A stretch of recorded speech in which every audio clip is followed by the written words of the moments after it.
तो जैसा कि हमने एपिसोड 11 की एंडिंग में देखा, एक ह्यूमनॉइड जैसा एंट क्रीचर आ गया है जिसने वोल्केनो के अंदर जितने भी कोरियन एस रैंक हंटर्स थे सबकी ही बुरी हालत कर दी है। जिसके बाद अब वो बाहर चला जाता है गोटो ryuji से लड़ने के लिए, क्योंकि उसको उसकी प्रेजेंस फील होती है। और तभी अचानक वोल्केनो के अंदर बाकी सारे एंट्स भी आ जाते हैं। Korean S rank hunters already काफी ज्यादा इंजर्ड है और जैसे ही एंट्स उनके पास पहुंचती है, अचानक वहां मौजूद एस रैंक हंटर्स की शैडो में से सोल्जर्स निकलते हैं और वो उन एंट्स को रोक लेते हैं। इसके बाद हमें पता चलता है कि संग जिन-वू ये सब कुछ देख रहा था, वो बस एक सही मोमेंट का इंतजार कर रहा था ऑरा फार्मिंग करने के लिए। और अब क्योंकि उसे वो सही मोमेंट मिल गया है तो वो बोलता है एक्सचेंज। एक ए रैंक हंटर जो सब कुछ रिकॉर्ड कर रहा था, उसके ऊपर हमला होने वाला होता है, लेकिन तभी अचानक उसके पीछे से एक तलवार आती है और उसके ऊपर हमला करने वाली एंट्स वहां मारी जाती है। जब वो पीछे मुड़कर देखता है तो उसे इग्रिस दिखाई देता है। वहीं दूसरी ओर न्यूज स्टेशन में हंगामा मच गया है क्योंकि बहुत सारे एस रैंक हंटर्स मारे जा रहे थे, इसलिए उनको वो लाइव स्ट्रीम रोकनी पड़ी क्योंकि वो लोगों को अपने हंटर्स को मरते हुए नहीं दिखा सकते। लेकिन तभी वहां एक एम्प्लॉय बोलता है कि इस डंजन में कोई आ गया है, और जब न्यूज टीम का हेड जाकर देखता है तो वो चौंक जाता है। उसे वहां संग जिन-वू दिखाई देता है और वो कहता है कि हम वापस लाइव जा रहे हैं, क्योंकि अब वहां मौजूद जितने भी एस रैंक हंटर्स हैं उन सब की जान अगर कोई बचा सकता है तो वो सिर्फ ये एक आदमी है। संग जिन-वू अपनी शैडो एक्सचेंज स्किल को यूज करके वहां पहुंच चुका है और उसने अपने सारे सोल्जर्स को भी बाहर निकाल दिया है। जिसके बाद वो आयरन को इशारा करता है अपनी शाउट ऑफ प्रोवोकेशन इस्तेमाल करने के लिए, और जैसे ही वो करता है सारे एंड्स की फॉर्मेशन बिखर जाती है।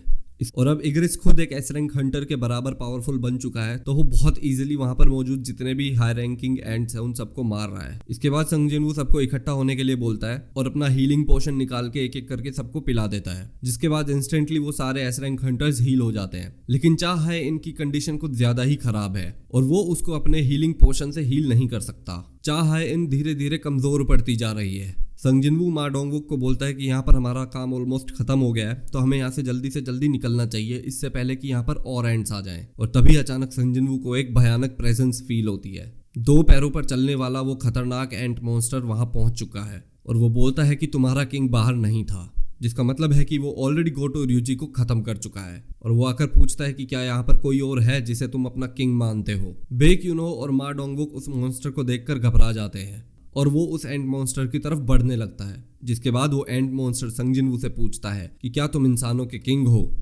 तो अब संग जिन-वू और एंट मॉन्स्टर आमने सामने आ खड़े हुए हैं और फाइट स्टार्ट होने ही वाली है। एंट भी संग जिन-वू की जो भयानक प्रेजेंस है उसको फील कर पा रहा है और वो संग जिन-वू के मुंह पे दहाड़ता है। और अब हमें दिखाया जाता है कि जो जापानीज हंटर एसोसिएशन का जो चीफ है उसको बताया जाता है कि गोटो ryuji की तो मौत हो गई है। वहां पर खड़ा एक असिस्टेंट चीफ को बताता है कि जो एंट मॉन्स्टर है वो वापस क्वीन चैम्बर में चला गया है। ये सुन के चीफ बहुत गुस्सा हो जाता है। वो समझ जाता है कि कोरियन एस रैंक हंटर्स अभी भी जिंदा है, इसलिए वो वापस गया है। और उसके बाद असिस्टेंट बताता है कि वहां पर एंट मॉन्स्टर के अलावा एक कोई और ऐसी चीज है जो उससे भी ज्यादा माना वेव्स रिलीज कर रहा है। जिसके बाद जापानीज हंटर एसोसिएशन का चीफ बोलता है कि भाई टीवी ऑन कर, मेरे को साउथ कोरिया वालों की न्यूज देखने दे। इसी बीच संग जिन-वू की बहन जिना वापस घर पे आती है, लेकिन ये टीवी अपने आप अचानक से बंद हो गया। तो जिना बोलते हैं कि हाँ मैं आके चलाती हूँ, और वो फटाफट जाके अपने फोन में टेलीकास्ट देखने लग जाती है और वो भी देखकर हैरान हो जाती है कि वहां पर संग जिन-वू पहुंच गया है। और इसी बीच कोरियन हंटर्स एसोसिएशन का जो चीफ है गो गन ही, भाई वो तो इतना ज्यादा एक्साइटेड हो जाता है संग जिन-वू को वहां पर देख के, भाई वो तो अपनी चेयर को स्क्वीज करके तोड़ देता है।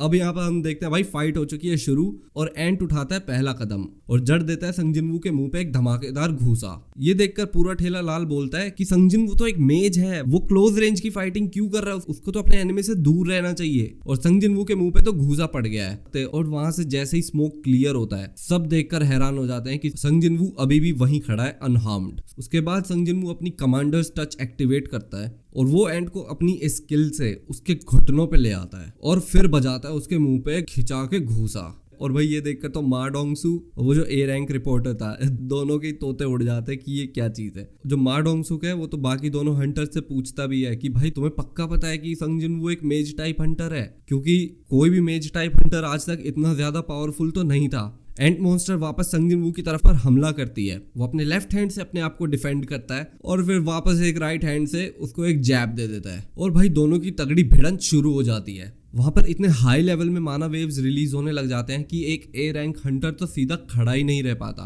अब एंट मॉन्स्टर यहाँ पर थोड़ा परेशान होने लग जाता है, क्योंकि वो जो ताकत की लड़ाई है, जो वो अपने आप को समझता था कि मैं बहुत ज्यादा ताकतवर हूँ, वो संग जिन-वू से हार रहा है। और वो मन ही मन सोचता है कि आखिर ये बंदा है कौन। संग जिनवू और एंट मॉन्स्टर के पंच टकराते हैं और एंट मॉन्स्टर का एक्सोस्केलेटन टूटने लग जाता है। एंट मॉन्स्टर बहुत शॉक हो जाता है। तभी अचानक एंट मॉन्स्टर अपनी जीभ बाहर निकालता है जो कि आगे से बहुत शार्प होती है और बहुत लंबी भी होती है, और उससे हमला करके वो संग जिनवू के गाल पर एक कट लगा देता है। यहाँ पर संग जिनवू को एकदम से कमजोरी फील होती है एंड ही रियलाइजेस कि एंट मॉन्स्टर ने उसको पॉइजन कर दिया है। एंट मॉन्स्टर खुश हो रहा होता है। इसके बाद एंट मॉन्स्टर संग जिनवू को बोलता है कि भाई तुमने अपनी बहुत अच्छी कोशिश करी, लेकिन अब तुम्हें मरना पड़ेगा। और जैसे ही वो संग जिनवू के ऊपर हमला करने जाता है, संग जिनवू उसका हाथ पकड़ लेता है। ये देख के एंट मॉन्स्टर विश्वास नहीं कर पाता, क्योंकि उसके हिसाब से तो संग जिनवू को पैरालाइज हो जाना चाहिए था। और इसी के साथ संग जिनवू उसके मुंह पर एक घूंसा जड़ देता है। संग जिनवू को सिस्टम की तरफ से नोटिफिकेशन आता है कि उसकी बॉडी पूरी तरह से डिटॉक्सिफाई हो चुकी है। साथ ही अब वो ये भी फील कर पा रहा है कि जो एंट है अब वो नर्वस होने लग गया है।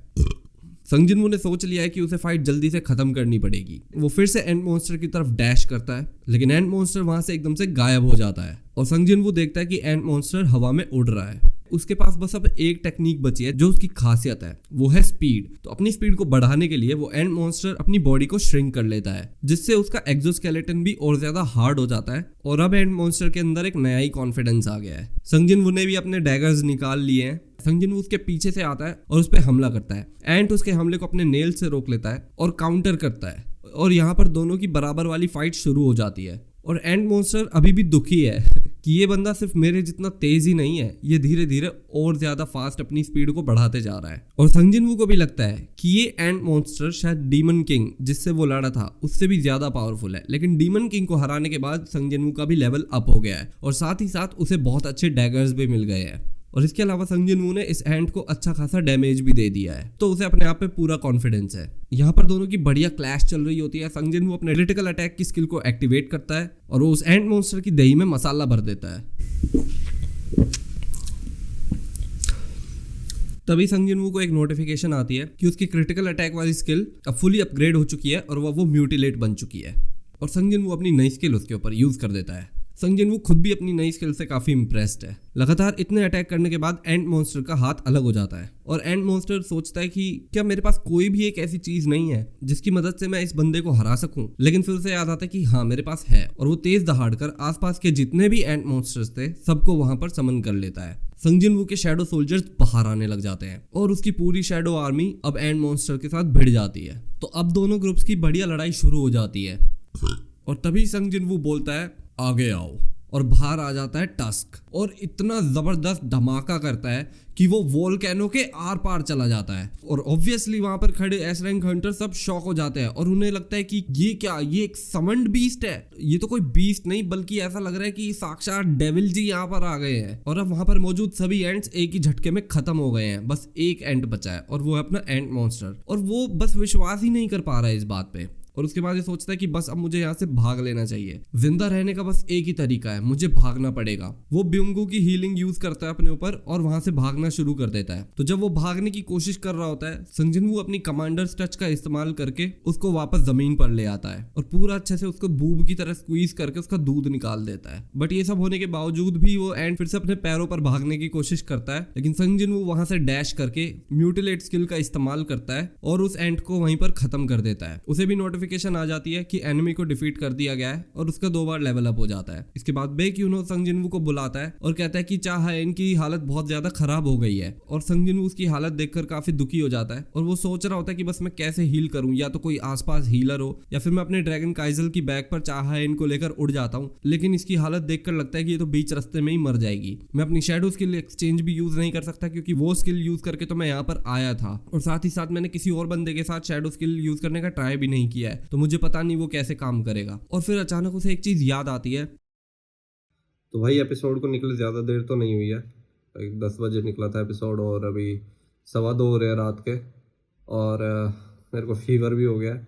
और मैंने वैसे ये वीडियो थोड़ा जल्दी डालना चाहता था। मैं ये वीडियो जो मैंने एक्सप्लेनेशन बनाई है वो मैंने मानवा को एक्सप्लेन करके बनाई है, और मैं वो डालने में थोड़ा लेट हो गया और इतने में तो एपिसोड ही रिलीज़ हो गया। तो फिर मैंने सोचा कि अब एपिसोड को ही एक्सप्लेन कर देता हूँ, कम से कम उसमें एनिमेशन तो है। तो फिर मैंने वो अभी बैठ के जो एपिसोड है वो एक्सप्लेन कर दिया। अब मेरा इतना मन कर रहा है कि मैं जाके सो जाऊँ, मेरे को कल सुबह कहीं जाना भी है।